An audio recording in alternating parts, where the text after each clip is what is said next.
Trump প্রশাসনের নতুন নতুন সব অবস্থান পাল্টে দিচ্ছে ভারতের ভূ রাজনৈতিক কৌশল। তারই অংশ হিসেবে বাংলাদেশ এমনকি চীনের সঙ্গেও নতুন করে সুসম্পর্ক তৈরি করতে চায় দিল্লি। ব্যাংকক বৈঠক তারই আরেকটি উদাহরণ। দীর্ঘ খরার পর প্রথম বৃষ্টির মতো এক সম্ভাবনা তৈরি হলো ব্যাংককে। ৫ আগস্টের পর ঢাকা দিল্লির সম্পর্কে যে টানাপোড়েন, তাতে ডক্টর ইউনূস নরেন্দ্র মোদীর ব্যাংকক বৈঠক দিচ্ছে নতুন কিছুর ইঙ্গিত।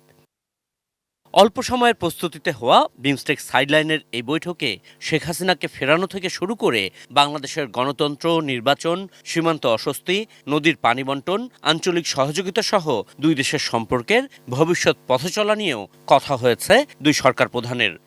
ভিশনের ফুলঝুরি মেগা অফারে ফ্রিজ কিনলেই পাচ্ছেন 16 পিসের আকর্ষণীয় গিফট বক্স একদম ফ্রি। ৮ মাসের অচলাবস্থা হঠাৎ খুলল এবং বেশ জোরালোভাবেই। এর পেছনে বিশ্লেষকেরা দেখছেন ভারতের অন্যরকম এক উপলব্ধি।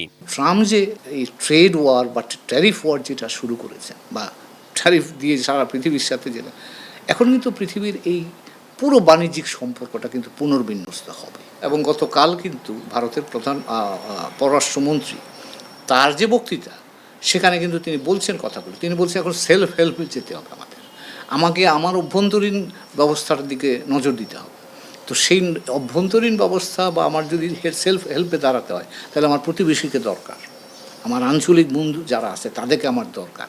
এবং সেখানেই আপনারা যদি মনে করতে পারেন, কাজানে, রাশিয়ার কাজানে গিয়ে ব্রিক্স সম্মেলনে কিন্তু মোদি সাহেব এবং চীনের প্রেসিডেন্ট শি বৈঠক করেছিলেন। এবং ভারত এবং চীন কিন্তু পারস্পরিকভাবে এখন নিজেদের দিকে আরেকটু মনোযোগ দিয়ে দেখছে। তো একই যুক্তিতে ভারত বাংলাদেশের দিকেও যুক্তি দেখছে, কারণ তাকে এখন দেখতে হবে যে তার বাণিজ্যের কোন জায়গাটায় সম্ভাবনাটা বেশি। ভারতের এই উপলব্ধি কি নিশ্চিত? সম্পর্কের বরফ কি গলা শুরু করলো পুরোদমে?